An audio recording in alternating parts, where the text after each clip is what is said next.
자, 오늘은 사연 두 개를 분석해 드릴 거예요. 근데 두 개 다 되게 짧은 형식의 사연이어가지고 제가 일부러 조금 뒤로 밀어놨다가 한꺼번에 지금 묶어서 하는 사연이거든요.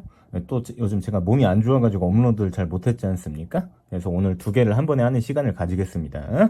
안녕하세요, 시온님. 25살 남성입니다. 제가 전 여친의 나이를 적지 않은 것은요, 저 스스로 개선해야 될 점을 분명히 알기 때문입니다.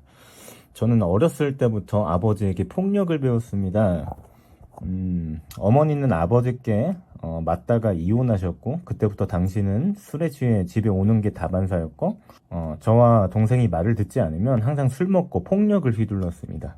저는 그런 당신을 닮지 않기 위해 많은 노력을 했습니다. 하지만 학창 시절 저는 폭력을 많이 행사하게 됐고, 저의 그런 모습이 당신을 닮아가는 것 같아 힘들었고 더욱 분노했어요.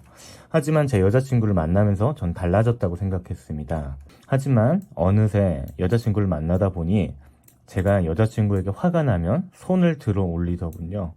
정말 미친 듯이 후회돼서 매달렸습니다. 하지만 여자친구는 돌아오지 않았습니다. 저는 그래서 재회를 바라지 않습니다. 그 친구에게 아직도 저는 바뀐 게 없다고 생각하기 때문에 염치 없거든요. 이 문제가 개선되지 않으면 그 친구뿐만이 아니라 전 영영 다른 사람도 사랑하지 못할 것 같습니다. 도와주세요. 그래도 이 정도까지 아셨다는 건 어느 정도 개선의 여지가 보이는 것 같습니다. 이렇게 쪽지처럼 메일을 보내주셨는데 폭력적인 아버지 밑에서 자란 아이. 저도 사실 조금 이런 말하기 그렇지만 저희 아버지가 이제 저한테 폭력을 이제 행사를 하셨거든요. 예, 지금 원망하지 않습니다. 아버지랑 잘 지내고 있어요. 근데 대부분 그런 아버지 밑에서 자란 아이들은 이렇게 모두는 아니지만 대부분이 그런 아버지의 모습과 닮아가요. 왜 그럴까요? 어떻게 보면 부모라는 대상, 부모라는 역할이 뭘까요? 부모의 역할은 아이를 돌봐주고 보호해줘야 돼요.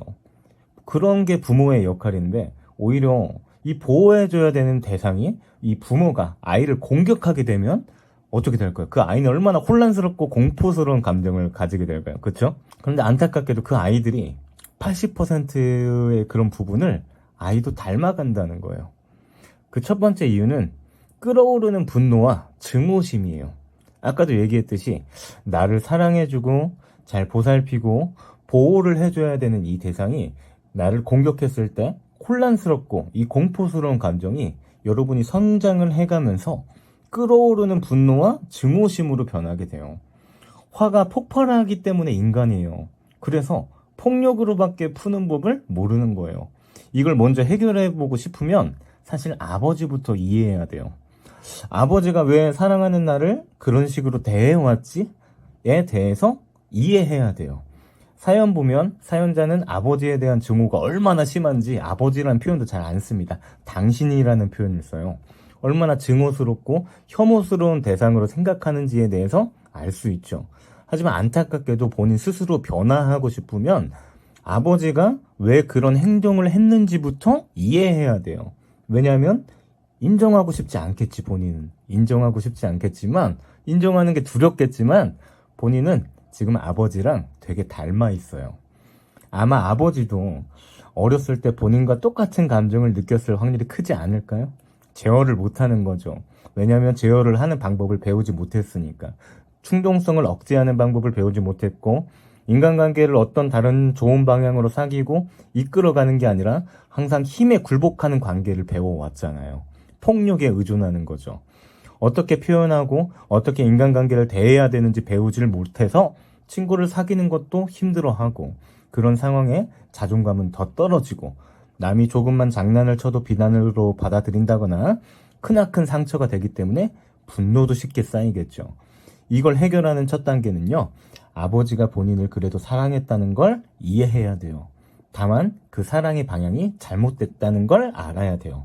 아마 내담자는 이걸 인정하기도 싫고 이해하기 싫을 거예요. 그런데 아버지의 행동도 나름의 다 이유가 있다는 거예요. 모든 문제를 무조건적으로 선과 악으로 바라보면 안 돼요. 그럼 이해할 수 없어.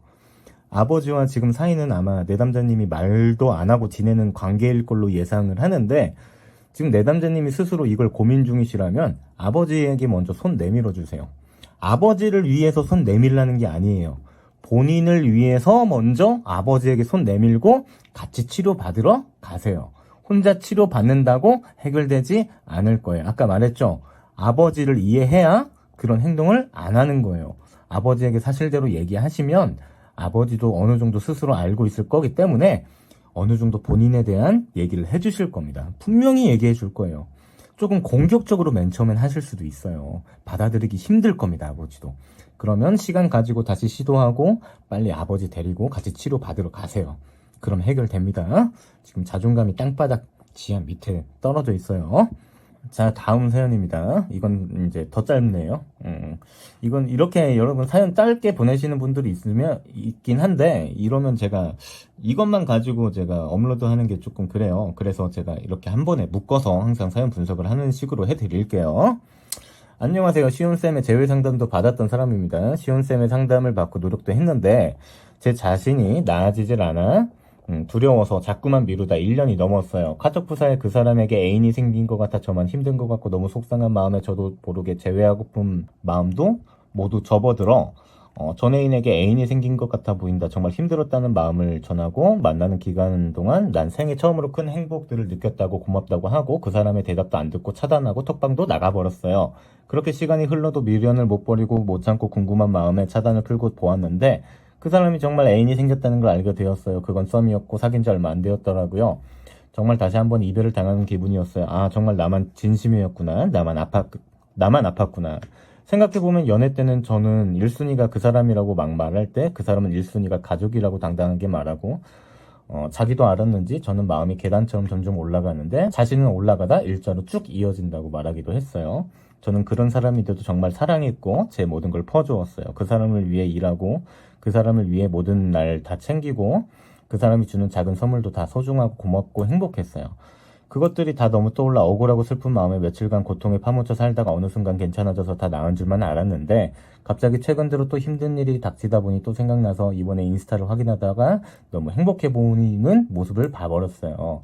이번 인스타 업로드도 전혀 안 하던 사람이 지금 애인이 너무 좋은 걸까 가슴이 찢어질 것 같았어요. 그래서 이제 재회보단 포기하고 싶어요. 이제는 진짜 그만 아프고 그만 벗어나고 싶어요.